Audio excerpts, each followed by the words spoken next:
Well, thank you everybody for joining us for this issue of the Cummings Pepperdine Crypto Questions, our hugely popular podcasts that we do. I know I spend the beginning of every podcast saying I'm delighted to have so and so and whoever it is, and I have to say we've been extremely lucky with the people that we've had coming on each podcast. So today we have somebody who is going to talk about what is an absolutely key issue in all markets. There's been a lot of regulation and time spent talking about how you actually provide a proper valuation for assets, whether they're liquid, illiquid, traditional, non-traditional. And I don't think that you can have a proper free exchange or market unless you have a proper independent valuation of your assets. You know what they are, but what you don't necessarily know is how much they're worth. And that is particularly true, I think, when we talk about cryptocurrencies and digital assets as a whole. So how do you find somebody who can independently give you a fair market value for your crypto, which not only do you, if you're a fund manager or similar, know is correct based on your knowledge of your industry, but also one that your investors can rely on and feel that, yep, they've got the right answer there. Nothing's being manipulated. It's independent, it's third party, and it truly is fair. It truly is the market value. So with that introduction to this key issue, I would like to introduce you to Lukka. And at Lukka, I would like to introduce you to the wonderful Suzanne Morsfield, who's the head of accounting solutions for the whole globe, who's going to tell us all about how you can get a fair market value for your crypto assets, third party, independent, fair, and one that not just you, but your clients will be able to rely on. So Suzanne, tell us about Lukka, tell us about you, and tell us about how you go about getting something correct in this hugely complicated, volatile, and difficult market. It's a great question, and I really am delighted to be here today. Thank you for inviting us. Thank you for inviting me. You hit all the high points already, so you've set me up so beautifully, and thank you for that. You've been my high points. Yeah, if we let people off now, they can go. Yes, that's it. We're done. Thank you. So, but it is really it's such an important question, and feel free to interrupt me and ask questions as you'd like. So. I'll tell you a little bit about Lukka and a little bit about myself, and then let's just go right into it. So Lukka's been around since 2014 in the crypto assets valuation space, actually, this whole time. And we are a data and software company, and really devoted to institutional grade, high quality approaches to helping any type of entity that's engaged with crypto assets. And we have some of the largest names out there, and we have smaller, entities out there, but we really are all about doing it in the most trustworthy way, in ways that align with US GAAP or IFRS accounting standards, with what the tax authorities globally need.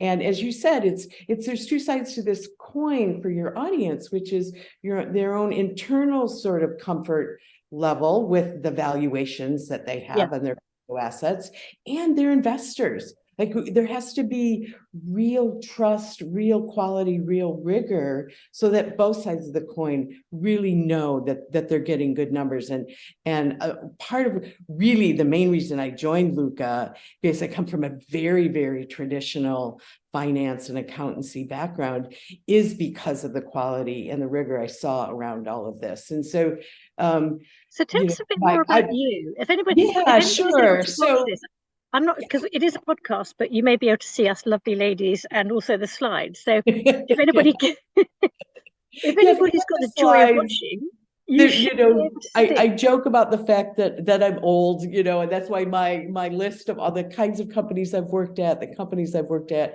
is long. But I've really done a 360 sort of view Well, on also you are Dr. Morsfield, aren't you? I am. I also managed to do a PhD in accountancy and taxation, along my journey, and was a professor for a while in the That is US. really And now do some that is guest something. lecturing at London School of Economics. Well, because despite my glaring American accent, I do live and work in London.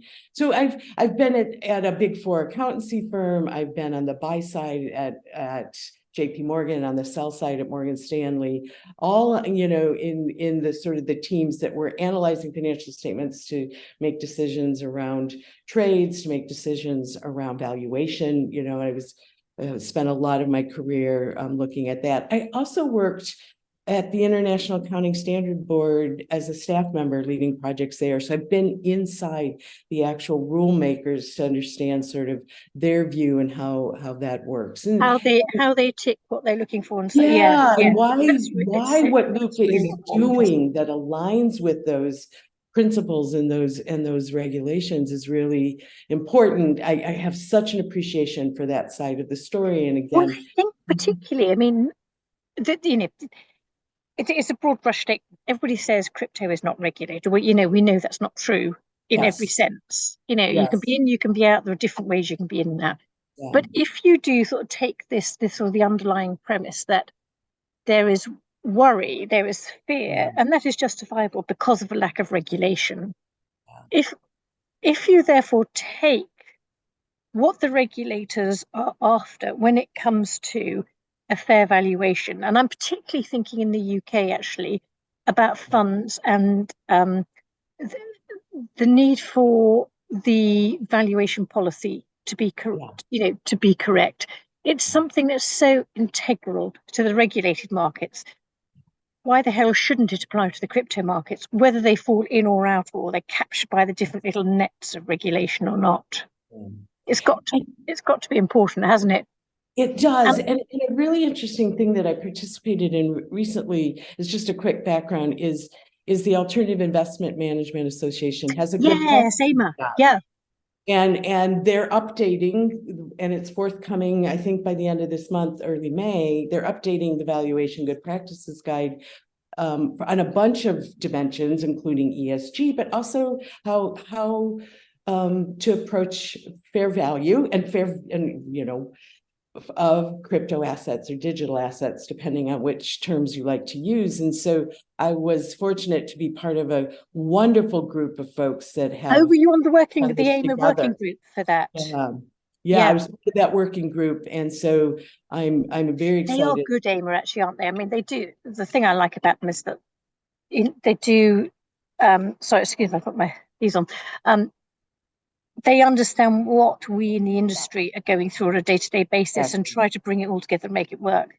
Yeah. They do. And it includes the points you hit on about, like, if you're using a third party provider, what's the due diligence that should go into it, what you should be looking for. And, really as we talk about this ecosystem and then we talk about Lukka, what you see is the need for trust and rigor and approaches that literally would align with.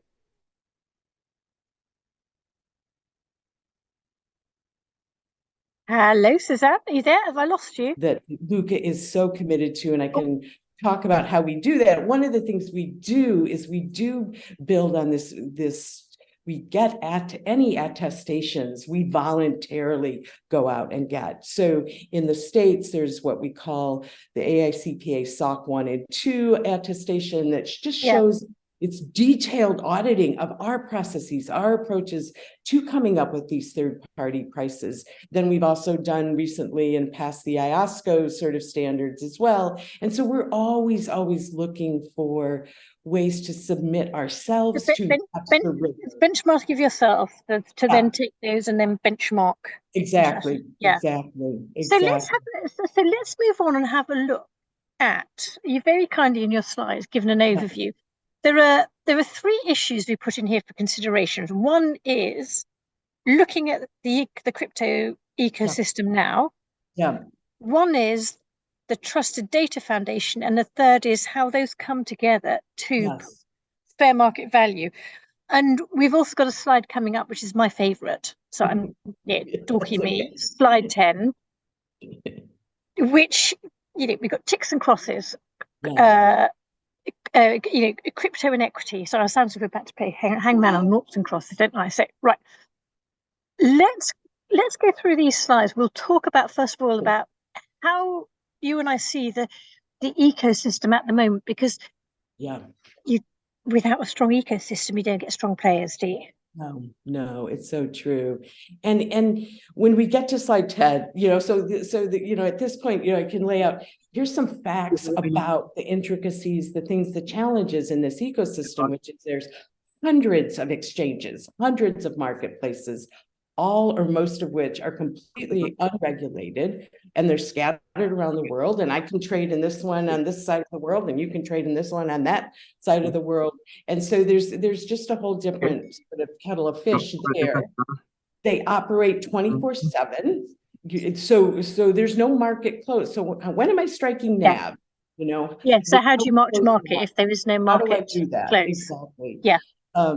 They trade in extreme fractional quantities up to like 16 decimal points. And very volatile.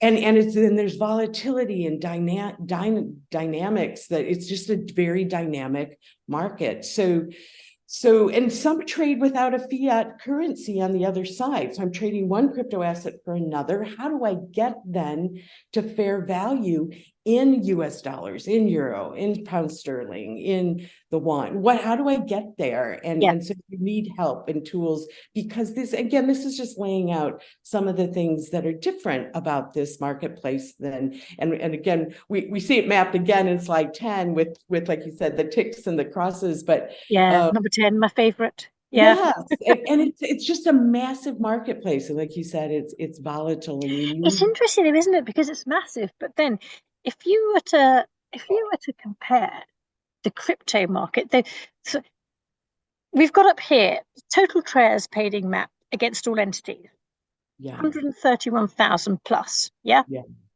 if you were to compare currency pairs, you're so dwarfed. You're not even a drop in the Atlantic Ocean, are you?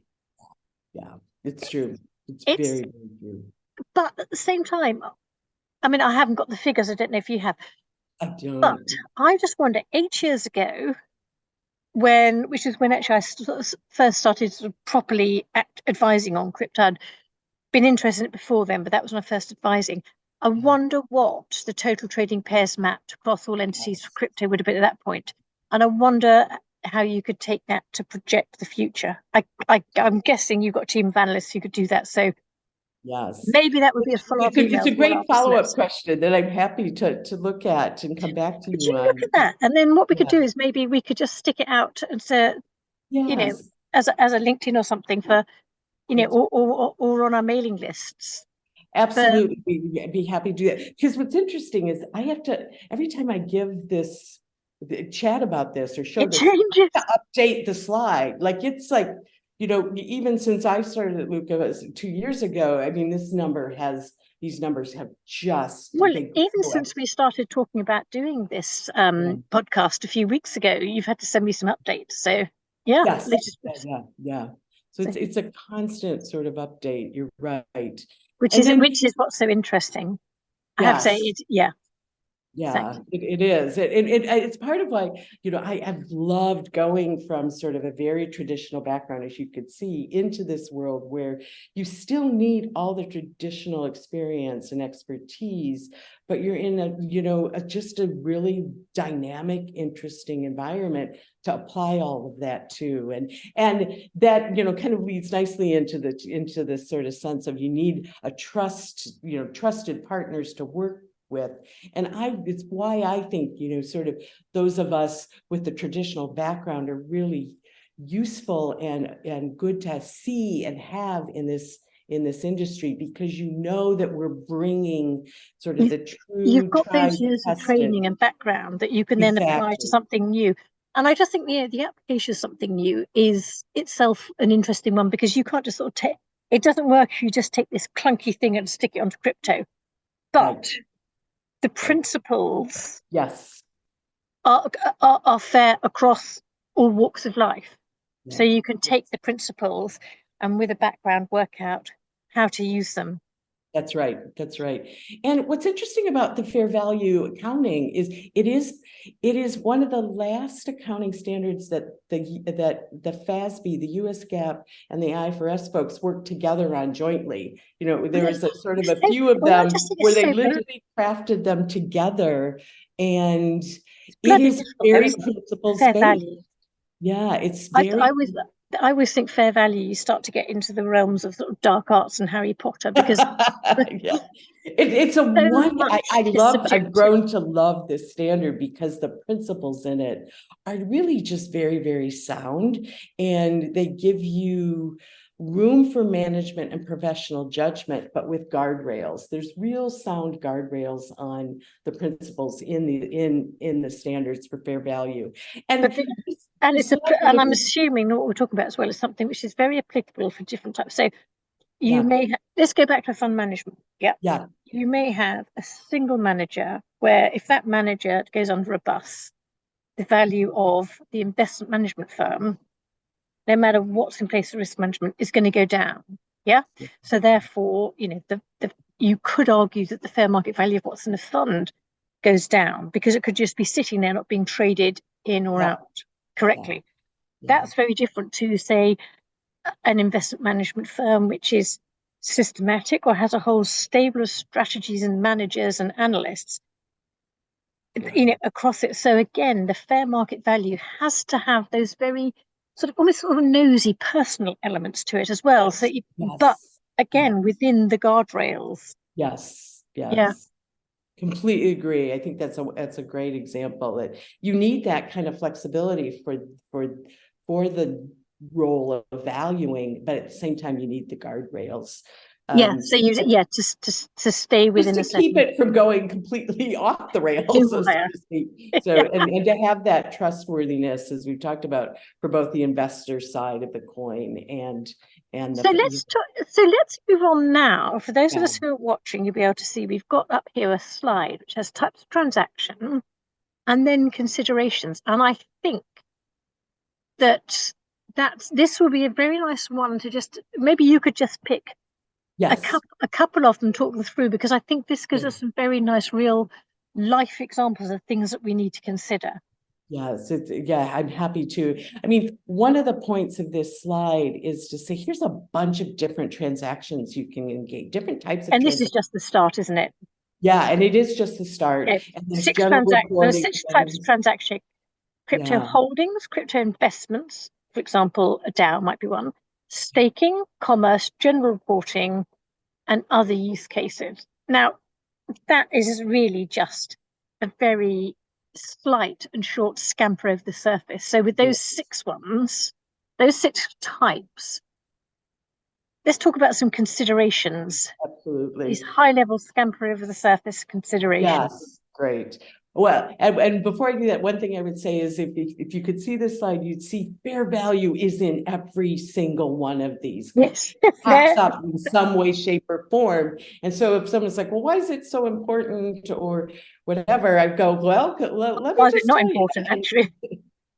And a lot of times people stop with, including some of the regulators, stop with thinking about crypto as the holding side of it. I hold it, and then maybe I'll sell it in the future. And so there's fair value considerations there, and they stop there. And I'll start there, but I'll say, as we go down, the reason I show that list of transactions is there's all different things that are happening out there with cryptocurrency. Yep. We're not just all holding it.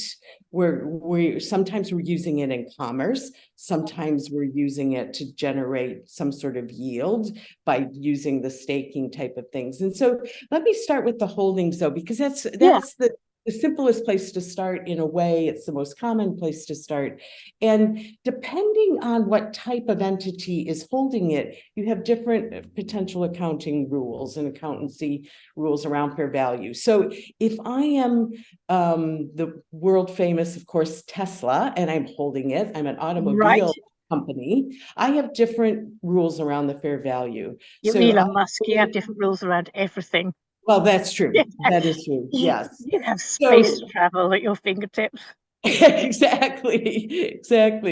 Versus if I am a hedge fund and I'm trading it, or a broker dealer and I'm trading it regularly, then I in that case I get to mark to market. I have to mark to market. I don't just get to mark to market. If I'm Tesla right now under US rules, I don't mark to market every day or even every period. I put it on at cost, and then if value goes down below, I have to write it down and impair it. And under current US rules, I have to keep it impaired until I sell it. If the value recovers, I never get to mark it back up. And that's something that's caused so much controversy and a lot of discussion about, is that fair, to do it that way if you have this asset that actually is, it should perhaps be more mark to market consistently. But right now, but you've got to find the market to it market to in depends on what 24 type hours. of entity. And so that will change in probably next year, at least in the US markets, where you get to market many of the crypto assets. But right now, that holding, it depends. And so but the thing is that's important to realize, if I'm marking to market or striking NAV, it's clear I need fair value there. Yes. Yeah. To get there every day. But if I'm Tesla and I only write it down, when do I use fair value? Well, guess what? You use fair value to do that impairment test. And that impairment test is required. And so I take what I paid for it, the cost basis, and I compare it to fair value at regular intervals. And those intervals vary by company. But I need fair value even if I'm Tesla. Something you've got to come back to. Yeah, because you can't mark an impairment unless you're impaired against something. It rears its head everywhere, Yeah. So, and then, in some of these other sort of settings, if I am using it in commerce, using crypto in commerce, it becomes really interesting, because if I denominate my invoice in cryptocurrency, so I say, I'm selling you advertising services or Lukka software for Bitcoin for a year. I'm literally making up numbers here, but I end up having what under accounting rules in both IFRS and US GAAP, I have an embedded derivative, because the value of the invoice is shifting. Variable, yeah.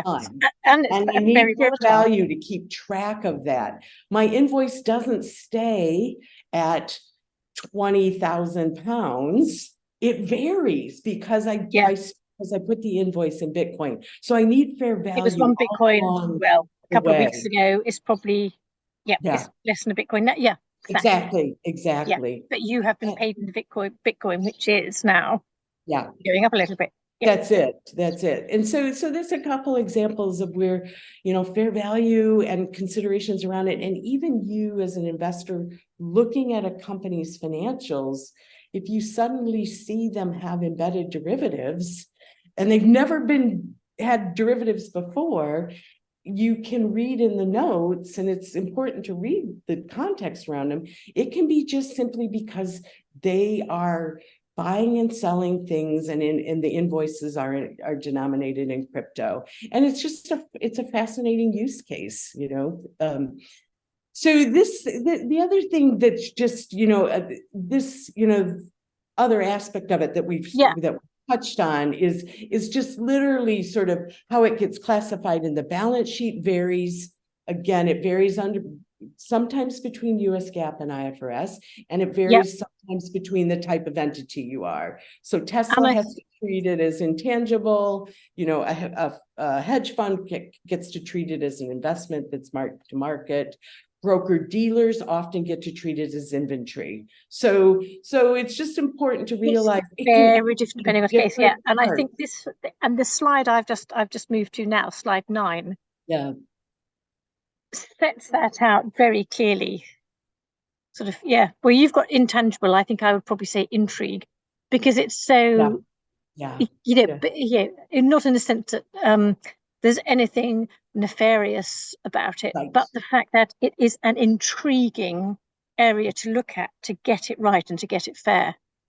I Yeah. love that. I love that. I'm gonna steal that from you. With attribution, Claire, with attribution. Oh, thank you very much. Thank you. Oh, look, now, sorry, this isn't, let's remember, it wasn't slide 10. I think it's actually slide 11.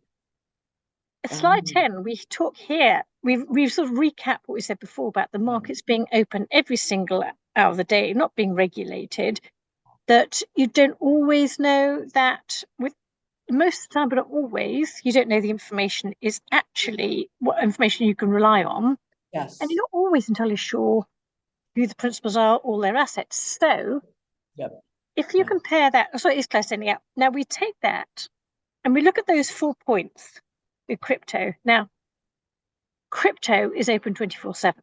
Equities aren't. All the other issues that we've talked about, consistent regulation, consistent and reliable information, and consistently identifiable counterparties or principals, Yeah. you do get in equities. You don't always get in crypto. You might do sometimes, but you don't always. That's right. And I think if we go back to the word intrigue, Yeah. this this is a nice way of showing where your work comes in and how Yes. challenging it can be to find what is fair, and therefore the need to go back to something to principles which are proven and proven to have worked. Because yeah, it is intriguing. It absolutely is 100%. And this slide sort of shows you why you need specialized tools, specialized, experts who literally can grapple with those differences between crypto and equities. And in an ideal world, you'd have people that actually understand the equities markets really well to know how to leverage what is useful and what is reliable and the principles there and apply them appropriately to crypto. You don't always try to stick the square peg into the round hole, And but you think, there's isn't it? Yeah, things that do come over, you have nicely. to be inventive and You. flexible and creative, and you have to be almost sort of courageous in the way that you mold your thinking to be more flexible. That's But it. but you can't go too far. That's it. And that's where, when we talk about sort of Lukka's approach, we have what we call our 5-step approach to fair value. You'll see us drive right through the middle of the principles in US GAAP and IFRS with insight and creativity that isn't outside the guardrails, but is bringing the It's applying the principles. subjective again. Yes, exactly. And Yeah, bring but and we spend a lot of time with the key audit firms and key academics and the standard setters and regulators and talk to them about our approach and how it aligns with US GAAP and IFRS. And literally there's not any question about our alignment with that and our approach that, like I said, uses that it is a principles-based standard, but stays well within the guardrails and uses that kind of innovative approach to just problem solve literally, innovative approach that just dealing with these orange crosses, if you will. So yeah. here's And actually, the next slide 11. I yes, think actually we look at that moves on to it as well, doesn't it? This it is does. this is a nice way of moving on to to what we're talking about, and I think your 5-step approach here as well. Yes. Pretty graphics, by the way. Oh, great. Yeah. I have no creativity on that front. I get all the credit to our marketing department for this. So one of the things we talked Marketing about department's done was good. Yeah. that there's like over 360 at the moment, sort of possible places you could trade. Let's just pick Bitcoin. This is a hypothetical example of Bitcoin. Yes. Yeah. And what we do is our starting point in step 1 is taking all that raw data, we standardize it, we normalize it.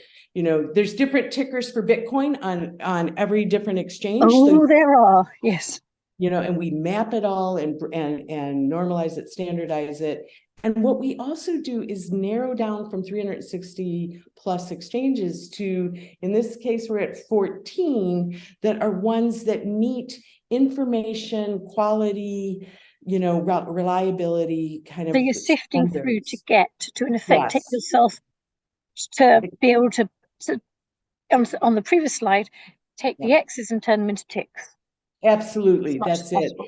Yeah. And we're looking at things like, do they have AML and KYC requirements? Like we look to, this is that example of looking to traditional approaches and saying these are useful and helpful and actually enhance trust and reliability if we apply them in this setting. So we've narrowed it down to 14 possible exchanges at the moment. And we're always evaluating new exchanges and existing exchanges. Are they still high quality? Are they still giving reliable information? And we're running not sample analytics, we are running analytics across all the population of the data, Real time, looking not to paper make sure trading. there's not wash trading going on or Yeah. just And fake do you know trading. what? I would like to introduce you to Archax, if I may. This is a Yeah. UK institutional exchange that I'm on the advisory board of.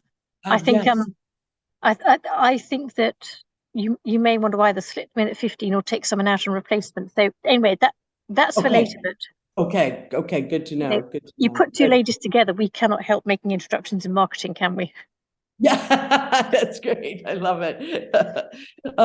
So once we've standardized all of that down, and you've got sort of, step one is bringing all of this into a really solid database. And then what we do is turn to the accounting rules, in IFRS and US GAAP. And what it says is to get to fair value, especially for actively traded crypto assets, we need the exchange or the market where the highest volume and frequency of trades is occurring. So even if Because I'm trading because you've normally got in this liquidity. market, Yeah. but all the volume is over there, I need to, under the principles, I need to find the market with the reliable market, Where with the greatest volume and liquidity? frequency. Yeah, yeah, we did a podcast recently about liquidity in crypto, Yes, and yeah, and I said in that I bore everybody senseless by saying if you yeah. don't have liquidity, you don't have a market. That's You it. know, That's it. That's right. liquidity, liquidity, liquidity. That's it. And so in steps 2, 3 through 4, what we're doing is looking at the 14 exchanges for a given crypto asset, in this case, Bitcoin, at a given time and day. And we can talk about how you choose that time and day. But you have to, our customers pick that and say, we need to strike NAV now. And then we go and look at where the volume and frequency of trade is happening of those 14 markets and Yeah. say, here's the exit price, because the accounting rule makers say you actually don't use an average, you need an actual price from an actual market at the time and date you want a fair value. And so our methodology brings you to that point where you can identify principal market for your auditor. They can see it. There's no black box. We show how you got there. They can show it to the auditor. Transparent, which is Show at it to line your in crypto. investors even and Yep. say, And here's how dynamic, it was. which you got below as well. Yeah. Yes, exactly. And then here's the price. You can even use our product to have it in rank order. All 14 of those exchanges, we could show you the volume and the price at the time and day, and you can see how and why Lukka got to that price. Show it to your auditor, show it to your investors if you want. And there's complete transparency available for how you got to that number. So circling back to your point about the reliability and trustworthiness of the information, of the price, of the fair value, we are very, very, very transparent and very audit friendly and audit ready for everyone. So you get that exit price, and it's one that actually, someone current. executed Yeah. on. And in this case, again, hypothetical, that the algorithm, the Lukka algorithm brought you to Kraken as the principal market, and here was the exit price of 26,398 in US dollars. Then you take P times Q. How many Bitcoin do you hold here at this time of day that you're striking NAV? And you end up with your fair value then for your balance sheet. And that's sort of the steps. And then it just does all of that. We do all of that for you. And also there's a whole governance around the pricing mechanism here. So we have a price oversight board. You can submit a price challenge. All of the things, again, in the AIMA Good Practice Guide are all operating within the Lukka setting for coming to Yeah, this. and that's the thing, isn't it? As we're saying, we've got these principles that work. Yep. Why not draw on them? Because we know they do. Right. Yeah. That's right.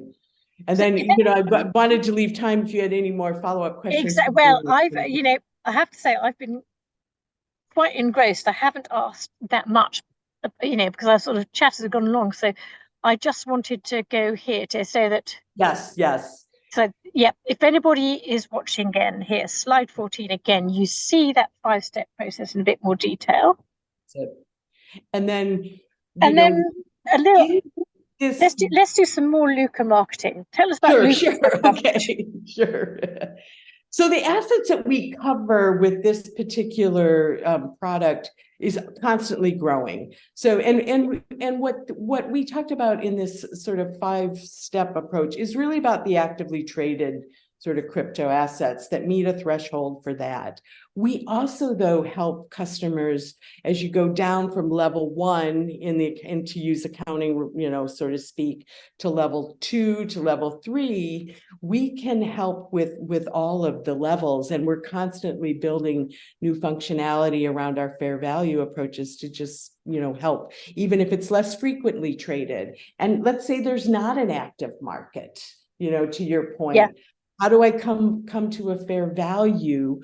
One of the things the accounting rule makers allow you to do is look for a comparable asset that is actively traded and use that as a starting point, and you build a model, that lets you start with an actively traded comparable asset. And then you use your own insight internally in your organization to, maybe put a discount for lack of liquidity, et cetera, on it.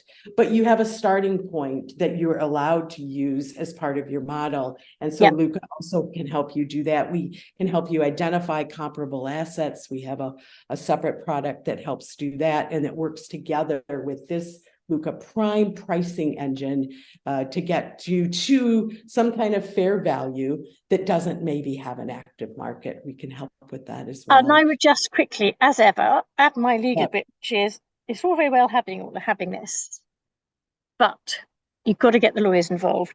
You've got to have people agreeing that this is what they want to use, this is how they want to use it, and they're going to abide by it.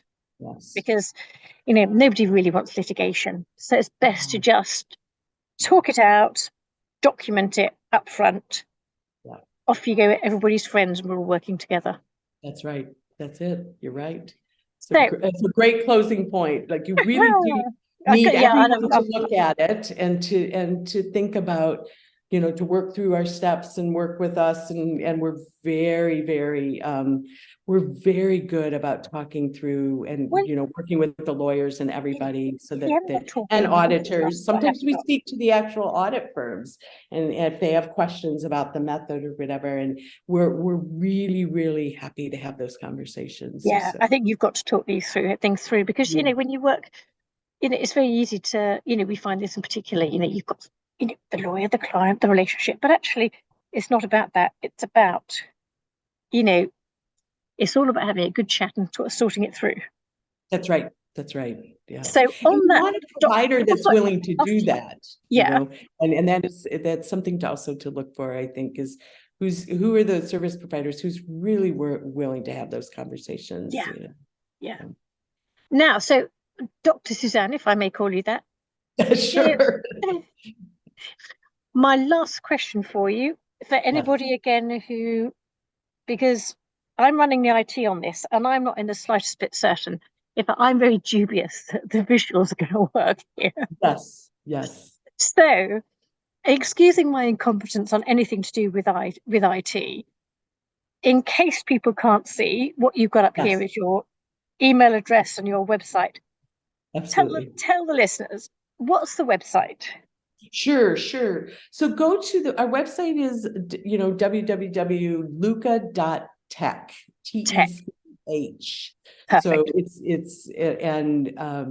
We have we actually have an education section up there. So we have small, our white paper that is published in a peer-reviewed journal that documents, how the academics along, and Lukka came up with this approach. So there's that up there. There's also shorter articles around identifying principal markets and some of the thoughts around that. Our data team has written some wonderful articles up there as well. And you can also see the variety of products that we have. So open it up, Lukka.tech. Please do. Open it up, please don't sink hesitate. into it and have a good read and just enjoy yourself. And connect with me on LinkedIn and chat with me anytime. I'm really, really an available person. And now my really last question. This is my very last question. This is for everybody. We're running. This is my spur of the moment competition moment. So to demonstrate that with the technology we have nowadays, the ecosystem for everything, it is possible to hold business meetings anywhere in the world. Let me disclose that I'm actually on holiday today, flying back later, but a bottle of champagne to anybody who can spot the moment when the Spanish waiter turned up and asked me to pay. I love that. Did you spot it, Suzanne? I did not. I have to say, I missed it. So I do not get the champagne. So. I love that. That's wonderful. So I'm back in London this evening. Anybody who can spot the champagne, just go onto our website, cummingspepperdine.com. And Suzanne, may I go out there now and make a suggestion to everybody? Yes.